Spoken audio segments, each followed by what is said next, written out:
আমি এখন হাজীগঞ্জ ঐতিহ্যবাহী বড় মসজিদে আছি। এক পবিত্র স্থান যেখানে প্রতিদিন শত শত মুসল্লি নামাজ আদায় করে। আজ ইনশাআল্লাহ আমরা এখানে নামাজ আদায় করব এবং এই সুন্দর মসজিদটি একটু ঘুরে দেখব।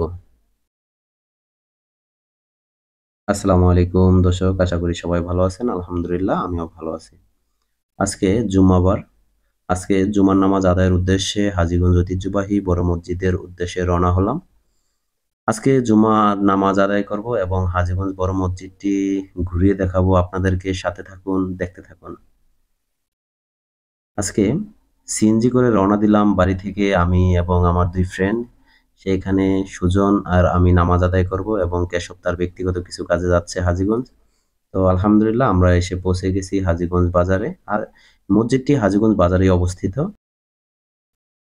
এই দেখতে পাচ্ছেন, এটি হচ্ছে হাজীগঞ্জ বড় মসজিদে প্রবেশের প্রধান গেট। একটা বিষয় জানিয়ে রাখি আপনাদেরকে, এখানে মহিলা এবং পুরুষ দুজনেরই নামাজের ব্যবস্থা রয়েছে।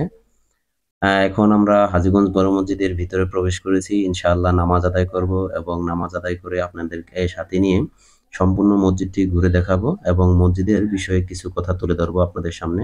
তো আমরা নামাজের জন্য ওযুর স্থানে চলে আসলাম। এখানে আলহামদুলিল্লাহ অনেক মানুষ একত্রে ওযু করতে পারে। তো দেখতে থাকুন, পাশে থাকুন।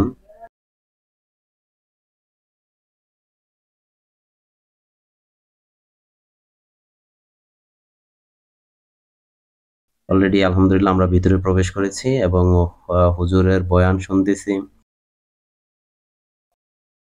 আলহামদুলিল্লাহ এখানে প্রতিদিন হাজার হাজার মুসল্লি একত্রে নামাজ আদায় করতে পারে। তো আলহামদুলিল্লাহ আমাদের নামাজ কমপ্লিট হয়েছে। এখন আপনাদেরকে হাজীগঞ্জ মসজিদের ভিতরের অংশটি এবং বাইরের কিছু অংশ ঘুরিয়ে দেখাবো। দেখতে থাকুন। হাজীগঞ্জ ঐতিহ্যবাহী বড় মসজিদটি এর অবস্থান চাঁদপুর জেলার উপজেলায় হাজীগঞ্জ বাজারের মধ্যবর্তী স্থানে। এটি হাজীগঞ্জ মৌজায় পড়েছে। এর পাশাপাশি রয়েছে আলিয়া মাদ্রাসা, হাফেজিয়া মাদ্রাসা, ফোরকানিয়া মাদ্রাসা ও ইসলামিয়া পাঠাগার। প্রায় ১৯৩১ খ্রিস্টাব্দে নির্মিত হয়েছে এই হাজীগঞ্জ বড় মসজিদটি। এই মসজিদটিকেই চাঁদপুর জেলার সবথেকে বড় মসজিদ হিসেবে ধরা হয়। এই মসজিদটির প্রথম উদ্যোক্তা ও প্রতিষ্ঠাতা হাজী আহমদ আলী পাটোয়ারী।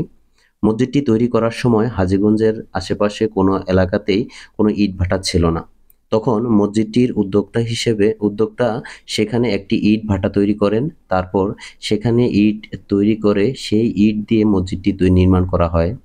এছাড়াও তিনি মসজিদটি নির্মাণের জন্য জাহাজ ভাড়া করে ভারতের কলকাতা গিয়ে লোহার বিম ও মরমর পাথর কিনে আনেন।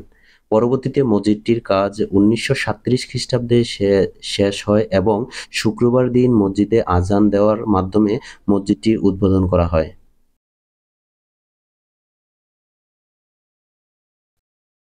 এই মসজিদে ১২১ ফুট উচ্চতার একটি মিনার রয়েছে এবং ২টি গম্বুজ রয়েছে। একসাথে ১০,০০০ মুসল্লি এই মসজিদে নামাজ আদায় করতে পারে।